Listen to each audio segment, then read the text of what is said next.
Alright, welcome back to More Ignorance in Basketball. Now, before I start the video, I just got another email from YouTube, and they wanted me to tell you guys that if you like the video and subscribe to the channel, you will have perfect teeth for the rest of your life. Now, I'm not talking about veneers. There is some magic involved. I'm not exactly sure how it works. They don't give me all the details. But they said you'll just have perfect teeth. If your teeth are fucked up now, they'll just become whatever your ideal teeth look like. It'll just happen that fast, and you'll never have to brush your teeth and go to a dentist. So you could just eat candy every day and you'll just have perfect teeth. So, once in a lifetime opportunity. I'm not putting a gun to your head, just giving you the information, and you do with it what you want to do with it. So let's get into the video. So when I say that Mikal Bridges is the best contract in the NBA, let me explain exactly what I mean.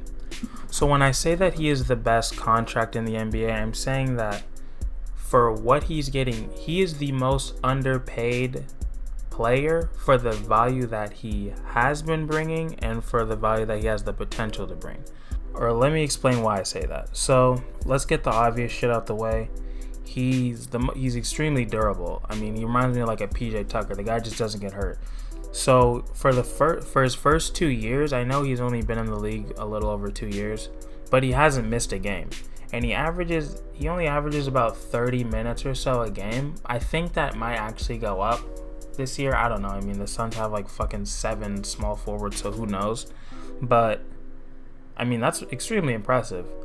As a fucking NBA fan, you know how it goes. Like, I know he hasn't been in the playoffs, but like right before a series or like in the middle of a series, when your glue guy gets hurt, that's the fucking worst, because it sucks because your team can lose, but they don't get the credit of like, oh, we lost our star, that's why we lost. It's like no one's gonna give a shit if your team loses because like fucking Luke Mbamute got hurt, even though as a fan he's essential to your team's success. But nobody gives a shit because he doesn't have a big name. Write it down in the comments if you guys know what I mean. That always fucking sucks. When the glue guy gets hurt and nobody gives a shit, that's rough. But that's something us Suns fans don't have to worry about. Okay, let's continue, because this guy's got a lot of skills, so let's go through them. Now, a lot of people would say that Bridges is a typical 3-and-D guy, but I think that's actually a little bit disrespectful, because I'm not saying he isn't a small forward who can play good defense, but when I think of a typical like 3-and-D guy, I think of somebody, I don't want to say Wesley Johnson, but I'm going to say Wesley Johnson. Is he even in the NBA anymore? The last thing I remember of him is when fucking James Harden made him fall and looked at him for 35 minutes and then shot a jump shot in his face, and it was embarrassing for me.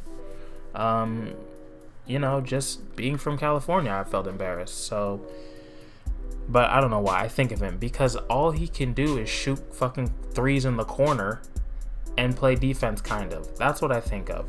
So to label him as that, I find disrespectful. Let me know what you guys think. Now, like I said, he does have defensive skills and he shoots threes and shit, but that's not all he can do. I feel like he actually has a lot of like 2-guard tendencies. I don't know exactly what he played in college. I'll put it, future me will put it up on the screen, but I feel like he could have played a little too, even though he's tall as shit, but I don't know. I'm rambling. So let me explain what skills I'm talking about. So for one, when your typical Wesley Johnson gets a 3 in the corner and like somebody's guarding him, he's just gonna pass it back. Bridges actually has the ability to put the ball on the floor and make plays for either his teammates or himself. So he can, penetrate and kick it out, typical, JV basketball shit.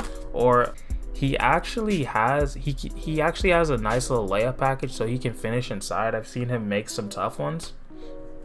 But he also, which like no 3 guards have in the league anymore, he actually has a really nice 1 or 2 dribble pull-up game, which you never see. It's weird because like when you're playing, that's like a very standard thing to have. Even for like people at the park, you could see people do that shit, but you never really see, especially a 3, do that anymore. Like you see like a couple, I mean, I guess you see point guards do it kind of, but I think just because the mid-range is just dying out, I think it's its own game within itself, but I think a lot of people have lost that. But he has a really nice one, and he shoots it well, and it's really consistent. So that's a huge skill.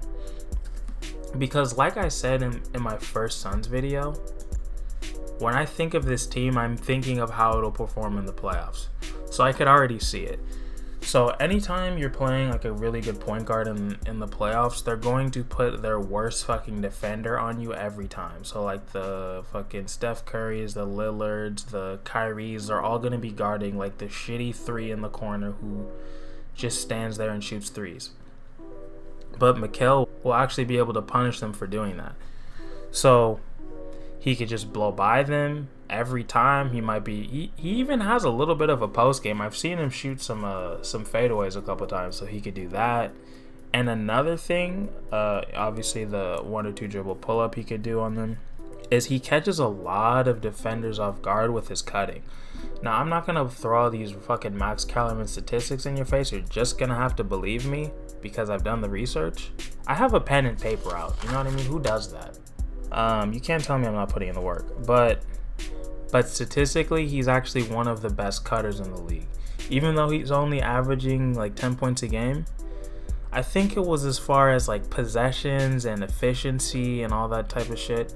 He scores the most, and he's one of the most efficient at with his cuts in the league. So I think that's a great way to, especially for like point guards who are already fucking tired and half-ass play defense anyway, that's a great way to catch them slipping.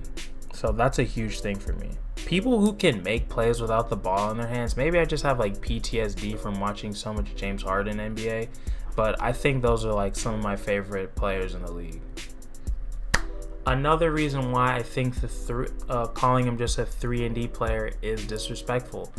He actually can run pick and rolls a little bit. Now, I don't think, I'm not saying he's going to be replacing Chris Paul or Devin Booker anytime soon, but, if need be, I've seen him, like, call DeAndre Ayton for a screen and, like, run a successful pick and roll. Now, you will never, even in a goddamn rec game, see Wesley Johnson running a goddamn pick and roll. I don't know why, because he's been playing fucking basketball his whole life, so he should be able to, but he just won't do it. But Bridges can and will. And I think with with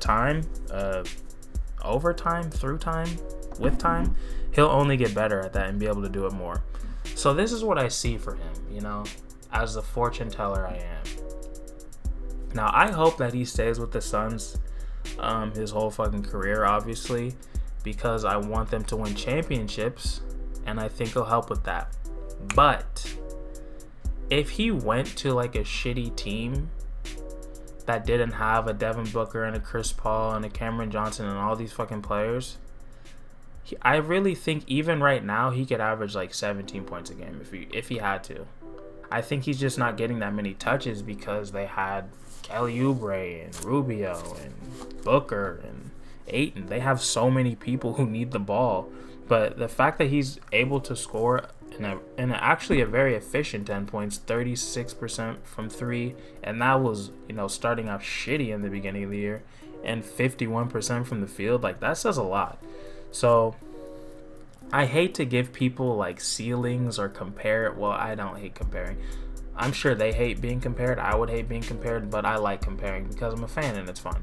So I see him as almost like a Chris Middleton a little bit. Now, I may just be saying that because they both have freakishly long arms. I don't know, but I think their games aren't that different. I was actually watching I was watching both of their highlights today, and I don't know if Bridges will ever be as flashy. Like, I saw Chris Middleton dropping people. I didn't even know he had that in him, but he dropped like 4 people in the little fucking highlight reel I watched today. I was like, oh shit.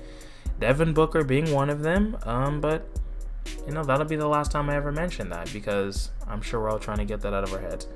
But like, I don't know if Bridges will be dropping people, but shooting like 38, 37, 40% from 3, around 50% from the field, and averaging like 19 points a game on a good team, I don't think is a crazy thing to think about with Bridges, is what I'm saying.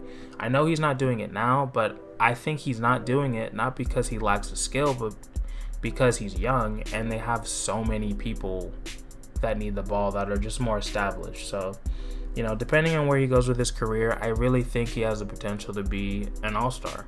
I think, one last thing, I want to give him some credit.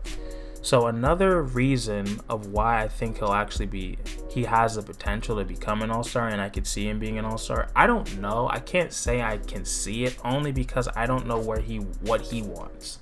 Like, I don't know if he wants to be the guy who just averaged 13 points a game but has like 3 rings, or if he wants to be the guy who's never gonna get a ring and gets paid. Like I don't know. I don't want to throw anybody under the bus. But, okay, let's just use Middleton. I'm not saying Middleton's never going to win a ring, but, like, you know, does he want to be the guy who's, like, kind of overpaid, but is good, but may not be good enough to be the second or first guy on a championship? Like, I don't know. I don't know what he wants. So I don't know if he'll ever be an all-star, but he definitely could be if he wanted to. But that's not as interesting of a title, and you guys understand that. So, but I'm rambling. So the last thing I want to say is his mentality and his ability to improve and to grind. And that's why I like players like him. That's why I like players like even like Chris Paul, even though he's been that guy. I mean, you know, I'll talk about that in another video, why Chris Paul's my favorite player. But why I like players like Mikal and Javon. Mikal actually redshirted his first year, and he's been improving ever since. He came in earlier in his college career shooting like 23% from 3 or some shit, and finished shooting and when he was a senior over 40% from 3. So that shit, I mean, damn, he almost doubled his 3-point field goal percentage, which is, you never see that really. He came in being an average defender, and he left co-defensive player of the year. So he's somebody who will constantly get better. Even you could see the stats between his first and second year. I think he shot like 33%. His first year he had a hitch in his shot. It was kind of ugly. Now it's smooth, silky smooth. Some may even say Kevin Durant like. And he's up to 36. So I really think he'll keep improving over time. I think Chris Paul being added to the roster will help him out a lot, actually. And yeah, I really think he has all-star potential, and I think he needs to get the respect he deserves, because he's not just a 3-and-D player. He's actually somebody who's really skilled. And Philly, you fucked up by trading him. I want you guys to know that, because he would have been perfect on their team now, especially now, when his shooting is gonna just keep improving, and he's a really good defensive player. They fucked up, but they'll learn. But yeah, that's it. Thank you guys if you made it to the end of the video. I will have another video tomorrow because I post videos every day. So I'll see you guys tomorrow. That's it for now. Hopefully the fucking Suns win this preseason game. We get to see some Chris Paul, maybe a little Crowder in there. Sorry, you know, I don't really give a shit because, like I said, we already know how he fits in with the team. But I want to see some Chris Paul, Devin Booker action. Some Chris Paul, DeAndre Ayton action. Some Chris Paul, Bridges action. But hopefully we'll get to see it tomorrow. I'm going to stop rambling, and I'll see you guys tomorrow. Thank you. Appreciate you. The channel is growing a little bit. It's exciting to see. I love talking to you guys. But yeah, that's it. I'll see you guys tomorrow. Peace out.